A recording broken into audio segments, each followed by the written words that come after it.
It was a day like any other at the SETI Institute in California. Dr. Sarah Chen sat at her desk, sipping coffee and staring at the endless stream of data from deep space.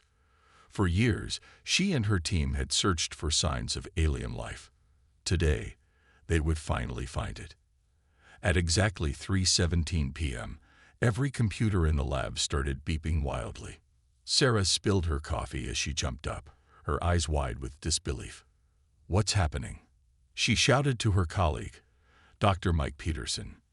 Mike's fingers flew across his keyboard. It's a signal, and it's strong." Within minutes, reports came flooding in from radio telescopes around the world. Whatever this signal was, it wasn't just strong. It was impossible to miss. As the hours passed, the best minds on Earth worked tirelessly to decode the message. World leaders held emergency meetings, and news channels ran nonstop coverage. The whole planet held its breath, waiting to hear what the stars had to say. Finally, after 48 sleepless hours, Dr. Chen stood before a sea of cameras and microphones. Her face was pale, her hands shaking slightly as she held a piece of paper. "People of Earth," she began, her voice steady despite her fear. "We have decoded the alien message. It's not what we hoped for." She took a deep breath and read. "Humans of Earth, hear this ultimatum from the Galactic Empire. Your planet has been chosen for integration into our realm. Surrender now, and you may serve as subjects. Resist, and face annihilation. You have 1 Earth month to decide. Choose wisely." The world erupted into chaos. Panic spread like wildfire across every continent. Some people ran to churches and temples, praying for salvation. Others cleaned out stores, preparing for the worst. Governments scrambled to form a united front, but old rivalries died hard. In New York, a stockbroker named John watched the streets below descend into madness. He thought about his family, safe in their countryside home. "I should have listened to Emma," he muttered, remembering how his wife had always joked about having a plan for alien invasion. Halfway across the world in Tokyo, a young student named Akira skipped school to join the crowds in the streets. People marched with signs that read, "We come in peace, and Earth is not for sale." Akira felt a mix of fear and excitement. Maybe those anime he watched weren't so far-fetched after all. In a small village in Kenya, Elder Mathomi gathered his people. "We have faced droughts, diseases, and wars," he said, his voice strong despite his age. "We will face this too." Together, the villagers nodded, drawing strength from his words and each other. Back in Washington, D.C., President Laura Hawkins sat in the Situation Room, surrounded by grim-faced advisors. "What are our options?" she asked, her voice tight with stress. General Thompson, a tall man with graying hair, spoke up. "Madam President, I'll be blunt. We're outgunned. Way outgunned. If these aliens can send a message this powerful, their weapons must be, well, we can't even imagine." "So we surrender?" the Secretary of State asked, his face pale. "No," the President said firmly. "We're humanity. We've faced impossible odds before. We'll do it again." As the leaders of the world debated and planned, ordinary people everywhere faced the new reality in their own ways. Families huddled together, watching the news and hoping for a miracle. Scientists worked around the clock, trying to understand the alien technology. Military personnel said goodbye to loved ones, preparing for a fight they might not win. In orbit high above Earth, astronaut commander Chris Lee looked down at the blue planet. From up here, there were no borders, no conflicts, just one world, fragile and beautiful. He touched the window of the International Space Station, wishing he could somehow protect his home. "Earth, this is ISS," he radioed down. "We're with you. Whatever comes, we're all in this together." As the first day of this new era came to an end, billions of people looked up at the night sky. The stars, once a source of wonder, now seemed to hide untold dangers. But as afraid as they were, humans are nothing if not resilient. In living rooms and boardrooms, in farms and in cities, a determination began to grow. They would not go quietly. They would not surrender their home without a fight. They were humanity, and they would show this galactic empire exactly what that meant. The message was ominous, but the response was clear. Earth would stand united, ready to face whatever the universe had in store. 3 days after the alien message, the world was still in chaos. Leaders argued, people panicked, and no one knew what to do. Then something even stranger happened.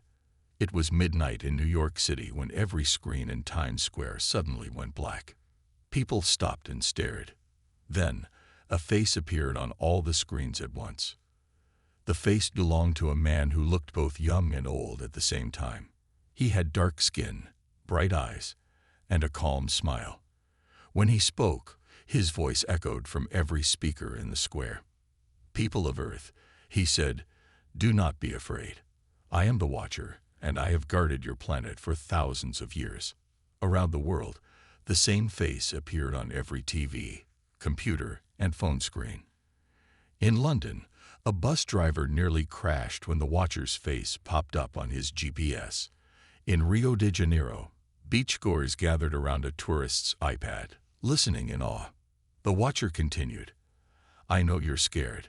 The Galactic Empire is powerful, but you're not alone. I've been here, hidden, protecting Earth since before your civilizations began." In her office in Washington, D.C., President Hawkins watched with wide eyes. "Get me every expert we have," she ordered her staff. "I want to know if this is real or some kind of trick." Meanwhile, the Watcher explained more. "The universe is full of life and full of danger. Earth has been safe because I've kept it hidden. But now, the Empire has found you. It's time for you to join the galactic community, ready or not." In a small apartment in Tokyo, Akira listened closely. He had always believed in aliens, but this was beyond his wildest dreams. "Mom, Dad," he called out, "you need to see this." The Watcher's expression grew serious. "I'm here to give you a warning and a choice. You can surrender to the Empire and lose your freedom, or you can fight and risk everything. But know this, if you choose to fight, you'll face challenges you can't imagine." In her lab, Dr. Sarah Chen recorded every word. Her mind raced with questions. How long had the Watcher been here? What technology did he have? Could he help them against the Empire? "You might wonder why I don't fight for you," the Watcher said, as if reading everyone's minds. "My role is to watch and guide, not to interfere directly. This is your planet, your choice, but I can offer advice, if you're willing to listen." In Kenya, Elder Muthomi nodded slowly. This reminded him of old tales, of hidden guardians watching over the people. He hoped the world's leaders would listen to this Watcher's wisdom. The Watcher continued, "The Empire thinks you're primitive. They expect you to surrender or be easily defeated. But I've watched you grow. I've seen your potential. You're more powerful than you know." In the International Space Station, Commander Chris Lee floated in front of a screen, hanging onto every word. He felt a mix of hope and fear. Humanity wasn't alone, but they were in grave danger. "You have one advantage," the Watcher said. "The Empire doesn't know about me. They don't know how much you've been prepared. Use that surprise wisely." He paused, his eyes seeming to look at each person individually. "You have incredible creativity, adaptability, and determination. These are your weapons. Use them well." The Watcher's face grew soft, almost sad. "I wish I could do more. But this is your fight, your chance to show the universe who you really are." He smiled one last time. "Remember, Earth is not weak. Humanity is not helpless. You have strengths you haven't even discovered yet. Believe in yourselves. Unite. And know that even if you can't see me, I'm watching. Always." With that, the Watcher's face disappeared. Screens around the world returned to normal, leaving billions of people in stunned silence. For a moment, the entire planet seemed to hold its breath. Then, slowly, something changed. Fear turned into determination. Panic became purpose. In New York, John the stockbroker stood straighter, a new resolve in his eyes. In Tokyo, Akira ran to his computer, suddenly inspired to learn everything he could about Earth's defenses. In Washington, D.C., President Hawkins set her jaw firmly. "Get me the UN," she told her staff. "It's time we started working together." And in every corner of the globe, humans began to prepare. They didn't know what was coming, but they knew one thing for sure. Earth would not go down without a fight. The Watcher had given them a warning. Now it was up to humanity to prove they were worthy of his faith in them. The week after the Watcher's message was like no other in human history. For the first time ever, the entire world had a common goal: survival. At the United Nations in New York, President Laura Hawkins stood before the General Assembly. The room was packed, with leaders from every nation present. Even countries that were usually enemies sat side by side. "We face the greatest threat in human history," Hawkins said, her voice strong. "But we also have the greatest opportunity. Today we put aside our differences. Today we work as one." Her words were met with loud applause. In that moment, old grudges seemed small compared to the alien threat. The Chinese president stood up next. "China offers all its resources to this global effort," he announced. "Our scientists, our factories, our people, all will work for Earth's defense." One by one, world leaders made similar pledges. Russia offered its space technology. Japan promised its advanced robotics. Even smaller nations stepped up, offering whatever they could. Meanwhile, in laboratories and universities around the world, the brightest minds came together. In a hastily assembled lab in Geneva, Dr. Sarah Chen worked alongside scientists from 30 different countries. "Look at this," she said, pointing to a screen. The Watcher's message contained hidden data. I think it's plans for advanced technology." Her colleague, Dr. Yuki Tanaka from Japan, leaned in close. "Amazing. With this, we might be able to upgrade our defense systems beyond our wildest dreams." In military bases across the globe, soldiers trained harder than ever. They knew they might soon face an enemy unlike any they'd seen before. At a base in Texas, Sergeant Maria Rodriguez watched her unit run drills. "Faster," she shouted. "The aliens won't wait for you to catch your breath." Her soldiers pushed themselves to the limit, determined to be ready for whatever came. Even ordinary citizens did their part. In London, John, the former stockbroker, volunteered at a community preparedness center. He helped people stock emergency supplies and taught basic survival skills. "Remember," he told a group of nervous-looking people, "we're all in this together. Look out for your neighbors." In Rio de Janeiro, hackers who once attacked government systems now work to strengthen them. In Mumbai, rival companies pooled their resources to mass-produce new technologies.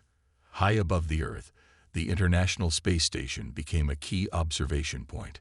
Commander Chris Lee and his crew worked tirelessly, watching for any sign of the approaching alien fleet. "Still nothing on long-range scanners," Chris reported during a daily briefing. "But we'll spot them the moment they enter the solar system." Back on Earth, in the African savanna, Elder Mathomi led his people in a different kind of preparation. They gathered medicinal plants and practiced ancient survival techniques. "The old ways may yet save us," Mathomi said wisely. "We must be ready to survive if our cities fall." As the days passed, the world transformed. Old factories were retooled to produce advanced weapons and shields. Schools adjusted their lessons, teaching kids about space, technology, and global unity. In Tokyo, young Akira was glued to his computer, part of a global network of civilian volunteers. They sifted through massive amounts of data, looking for any useful information about space and aliens. "Guys, look at this," Akira exclaimed in a global chat. He had found an old, forgotten satellite image that showed a strange object near Mars. Could it be evidence of the Watcher's long vigil? As Akira's discovery was passed up the chain, Dr. Chen and her team worked to integrate it into their growing understanding of Earth's secret guardian. Through it all, people kept an eye out for the Watcher. Some claimed to have seen him on street corners or in crowded markets. Whether these sightings were real or not, the idea that their guardian was still among them gave people hope. 1 month after the alien ultimatum, Earth was a planet transformed. United and prepared like never before, humanity awaited the arrival of the Galactic Empire's fleet. President Hawkins stood at a window in the White House, looking up at the stars. "We're as ready as we'll ever be," she said softly. Beside her, her top general nodded. "Yes, Madam President. Now we wait." As if in response, a light flashed across the sky. The general's phone buzzed immediately. He looked at it, his face grim. "It's time," he said. "They're here." President Hawkins took a deep breath. The greatest test in human history was about to begin. But thanks to their unity, their preparation, and the hidden help of the Watcher, Earth was not going to go down without a fight. The Galactic Empire was about to learn that humans were far more than the primitive species they had expected to find. The first sign of the Galactic Empire's arrival was a faint blip on a screen in the International Space Station. Commander Chris Lee's heart raced as he confirmed the reading. "Earth Control, this is ISS," he said, his voice steady despite his fear. "We have multiple objects entering the solar system. It's them." On Earth, alarms blared in military bases and government buildings worldwide. In the White House Situation Room, President Laura Hawkins leaned over a glowing map of the solar system. "How long do we have?" she asked. A general with graying hair answered. "At their current speed, they'll reach Earth in 72 hours, Madam President." Hawkins nodded grimly. "Then let's make every hour count." Across the globe, the news spread quickly. In New York's Times Square, the usually bright screens showed a countdown timer. John, the former stockbroker turned community organizer, looked up at it and swallowed hard. 3 days, he muttered. "God help us all." In Tokyo, young Akira sat at his computer, part of a global network monitoring space. His eyes widened as new data poured in. "The alien fleet," he typed rapidly into a global chat. It's huge. Hundreds of ships." Dr. Sarah Chen and her international team of scientists worked frantically in their Geneva lab. They had made incredible progress with the hidden data from the Watcher's message. But would it be enough? "We need more time," Sarah said, rubbing her tired eyes. Her colleague, Dr. Yuki Tanaka, put a hand on her shoulder. "We've done all we can. Now it's up to our defenses." In orbit, a fleet of hastily constructed Earth ships took position. They were a mix of old and new technology, a testament to human ingenuity and desperation. Captain Madeline, commander of the lead ship Humanity's Hope, addressed her nervous crew. "We are Earth's first line of defense. Whatever happens, we fight with everything we've got." Back on the surface, final preparations were underway. In London, John helped distribute emergency packs to anxious citizens. "Remember your training," he said to each person. "Stay calm, stick together." In the African savannah, Elder Mathomi led his people in an ancient ritual. "We call upon the spirits of our ancestors," he chanted. "Give us strength in the coming battle." As the hours ticked by, the alien fleet grew closer. Earth's long-range scanners provided the first clear images of the invaders. The ships were massive, shaped like arrowheads, their hulls gleaming with an otherworldly metal. In the White House, President Hawkins made a global address. "People of Earth," she said, her face resolute on screens worldwide. "The moment we've prepared for is here. We stand united, ready to defend our home. Whatever happens, remember this. We are humanity. We do not surrender." Her words sparked a mix of fear and determination across the planet. In Rio de Janeiro, people gathered on the beaches, holding hands and looking to the sky. In Mumbai, crowds filled temples and mosques, praying for protection. As the final day approached, an eerie calm settled over the earth. In homes and bunkers, families huddled together. In military bases, soldiers checked their weapons one last time. High above, Commander Chris Lee and his crew on the ISS continued to relay vital information. "The fleet has entered lunar orbit," Chris reported, his voice tense. "They're holding position." For several agonizing hours, the alien ships remained still. The people of Earth held their breath, wondering what would happen next. Then suddenly, a message boomed from the sky, heard in every corner of the globe. The voice was deep and emotionless, speaking in perfect English. "People of Earth," it said, "your time has expired. You have not surrendered. Prepare for subjugation." As soon as the message ended, the alien fleet began to move again, spreading out in attack formation. In Geneva, Dr. Chen's team made a breakthrough at the last moment. "We've cracked it," Sarah shouted. "The final piece of the Watcher's data. It's a weakness in the alien ships."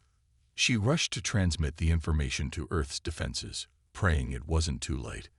In space, Captain Mai Lin received the data. A fierce grin spread across her face. "All ships," she commanded, "prepare to engage. We have a chance." On Earth, as the alien ships entered the atmosphere, a strange figure appeared in crowds around the world. The Watcher, visible now to all, spoke one last time. "Remember," he said, his voice somehow heard over the roar of approaching ships. "You are stronger than you know. The future of Earth is in your hands." With that, he vanished, and the battle for Earth began. The sky turned red as the Galactic Empire's ships entered Earth's atmosphere. Their massive forms blotted out the sun, casting long shadows over terrified cities below. But humanity was ready to fight. Captain Mai Lin's voice crackled over the radio to Earth's united fleet. "Remember the plan. Use the data from Dr. Chen. Aim for their weak spots." In space, Earth's ships looked tiny compared to the alien vessels. But as the battle began, it became clear that size wasn't everything. Mai's ship, humanity's hope, darted between two massive alien cruisers. She fired precise shots at points Dr. Chen's team had identified. To everyone's amazement, the alien ship's shields flickered and failed. "It's working," Mai shouted. "All ships, concentrate fire on those points." In the White House Situation Room, President Hawkins watched the space battle unfold on large screens. Her fists were clenched tight, her face a mask of tension. "They're holding their own," a general said, sounding surprised. Hawkins nodded. "But it's not over yet. What's happening on the ground?"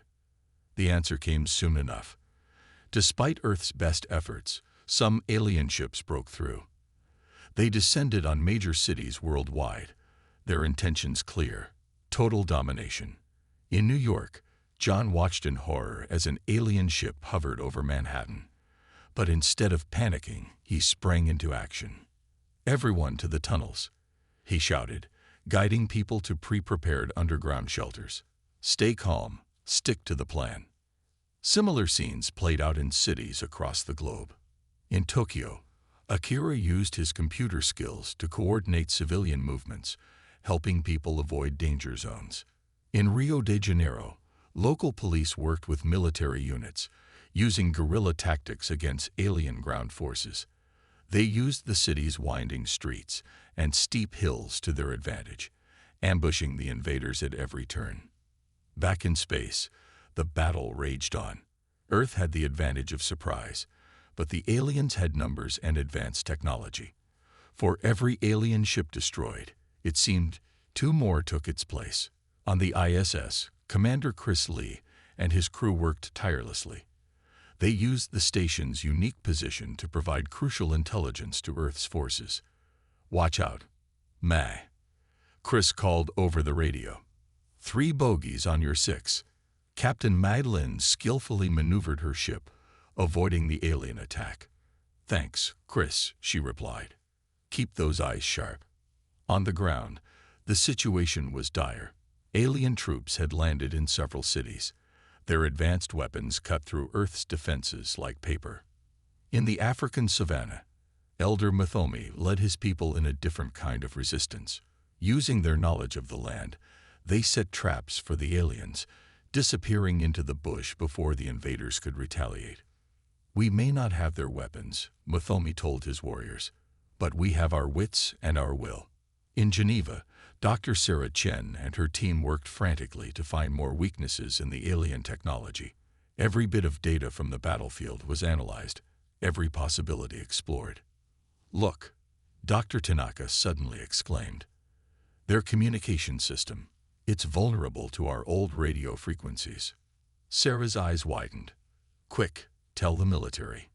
If we can disrupt their comms, we might turn the tide." The information was relayed to forces worldwide. In London, resistance fighters began broadcasting on all frequencies, creating a wall of noise that confused and disoriented the alien troops. Hours passed, and the battle showed no signs of stopping. Earth's forces were tired, but they fought on with grim determination. The aliens, for all their advanced technology, seemed unprepared for the sheer tenacity of human resistance. In Mumbai, a group of civilians managed to bring down an alien walker using nothing but ropes and improvised explosives. In Moscow, hackers broke into the alien communication network, feeding them false information. As the first day of battle came to an end, humanity had suffered heavy losses. Many cities lay in ruins, and countless lives had been lost. But Earth had not fallen. Against all odds, they were holding their own. In the White House, President Hawkins received reports from around the world. Despite her exhaustion, a small smile crossed her face. "We're still here," she said. "We're still fighting." Her generals nodded, a new respect in their eyes. Humanity had been tested, and they had not been found wanting. As night fell, the battles continued. The sky was lit up with explosions, a terrible and awesome sight. But in bunkers and shelters around the world, people held on to hope. They had faced the mighty Galactic Empire, and they had not crumbled. David was standing strong against Goliath, and tomorrow they would fight on. The Watcher, unseen but ever present, observed it all. In the courage and resilience of Earth's people, he saw the confirmation of what he had always believed. Humanity was something special in the universe. The battle was far from over, but one thing was clear: Earth would not go quietly into the night. As the second day of the alien invasion dawned, Earth's situation looked grim. Despite their brave resistance, humans were losing ground. Cities around the world lay in ruins, and the alien forces seemed endless. In the battered White House, President Laura Hawkins received dire reports from all fronts. Her face was etched with exhaustion, but her eyes still burned with determination. "There must be something we haven't tried," she said, poring over maps and data. Just then, her phone buzzed with an urgent message from Geneva. It was from Dr. Sarah Chen. "Madam President," Sarah's excited voice came through. "We've made an incredible discovery. You need to see this immediately." In her lab, Sarah and her team huddled around a strange device. It was a mix of Earth technology and alien parts they'd salvaged from crashed ships. "We were studying the alien tech," Sarah explained to the president over a video call. "Then we noticed something odd. Watch this." She placed her hand on the device. To everyone's shock, it lit up and started working. "It responds to human touch," Sarah said. "But here's the really strange part." She called over a lab assistant. When he touched the device, nothing happened. "It only works for some of us," Sarah continued. "We tested everyone in the lab. About 1 in 10 can activate the alien tech." President Hawkins leaned closer to her screen. "What does this mean, Doctor?" Sarah took a deep breath. We think some humans have a unique genetic marker, something in our DNA that's compatible with alien technology. And we believe the Watcher knew about this. It's why he protected Earth all these years." The implications were staggering. This could be the key to turning the tide of the war. "How quickly can we identify these individuals?" Hawkins asked. "We've already developed a quick test," Sarah replied. "We can start screening immediately." Within hours, the word spread to resistance groups worldwide. People lined up to be tested, eager to help in any way they could. In New York, John discovered he had the genetic marker. With trembling hands, he placed his palm on a captured alien weapon. It hummed to life, responding to his touch. "I never thought I'd say this," he muttered, "but thank God for my DNA." In Tokyo, young Akira also tested positive. His skills with computers, combined with his newfound ability to interface with alien tech, made him a valuable asset. He worked tirelessly, hacking into alien systems and disrupting their communications. Even in space, this discovery changed everything. On the ISS, Commander Chris Lee found he could control alien ships with his mind. "It's incredible," he radioed to Earth. "I can feel their systems, almost like they're part of me." Captain Madeline, still fighting bravely in her ship Humanity's Hope, received the news with joy. "Finally," she said, "the tables are turning." But it wasn't just about weapons and spaceships. In field hospitals around the world, doctors with the genetic marker found they could operate alien medical equipment, saving countless lives. In the African savannah, Elder Muthoni discovered his own gift. He could sense the aliens' movements, predicting their attacks before they happened. "The spirits of our ancestors are with us," he told his people. "They give us the power to protect our land." As more and more humans with the genetic marker were identified and deployed, the tide of battle began to shift. Alien weapons were turned against their former masters. Their communication networks fell into chaos as humans infiltrated them. In orbit, Earth ships now moved with newfound agility, outmaneuvering the alien fleet. Chris Lee, coordinating from the ISS, became a master strategist, his mind linked with dozens of captured alien vessels. The Galactic Empire, for the first time, seemed unsure.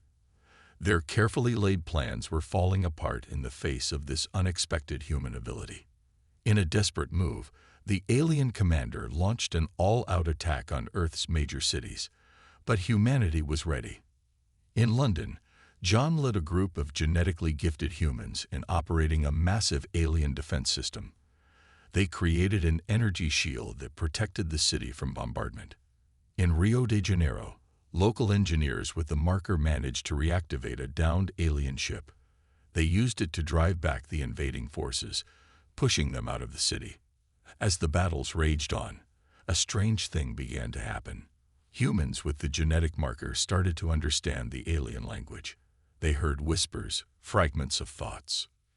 "They're afraid," Akira said in wonder as he listened to the alien communications. "They've never seen anything like us before." In Geneva, Sarah Chen worked tirelessly to understand this new human ability. "It's like the Watcher left us a gift," she mused. "A key to unlock our potential at the moment we needed it most." As the second day of invasion came to a close, hope burned brighter than ever on Earth. They had found their secret weapon, hidden in their very DNA. President Hawkins addressed the world once again, her voice filled with newfound confidence. "We are not merely fighting," she declared. "We are awakening." The Galactic Empire thought they knew what humanity was. "Now we will show them who we truly are." Across the planet, and high above it, humans readied themselves for the next phase of battle. They had the aliens' technology. They had the element of surprise. And most importantly, they had each other. The Watcher, unseen but ever present, observed with pride. Humanity had not just survived. They had evolved. The true potential he had always seen in them was finally being realized. The final battle for Earth was about to begin. The third day of the invasion began with a deafening silence. The constant barrage of alien attacks had suddenly stopped. Across the globe, humans emerged from shelters, looking to the sky with a mix of hope and fear.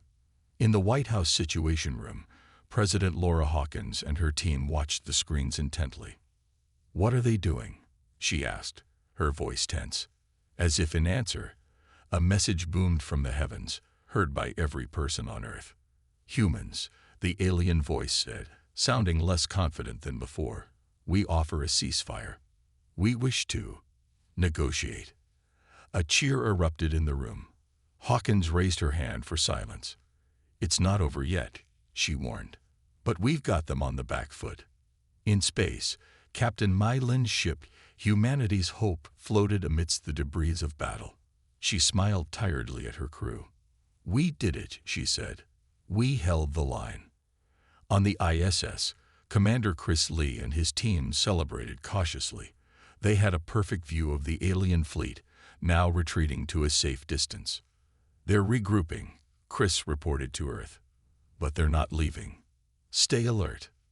Around the world, the news of the alien retreat spread like wildfire. In New York, John hugged his neighbors, tears of joy in his eyes. In Tokyo, Akira finally stepped away from his computer, allowing himself a moment of rest. In Geneva, Dr. Sarah Chen and her team worked frantically to understand more about the human genetic marker. This is just the beginning, she told her colleagues. Imagine what we could learn, what we could become. As the hours passed, world leaders gathered virtually to discuss the aliens' offer. President Hawkins led the meeting. We've proven we're not easy prey, she said.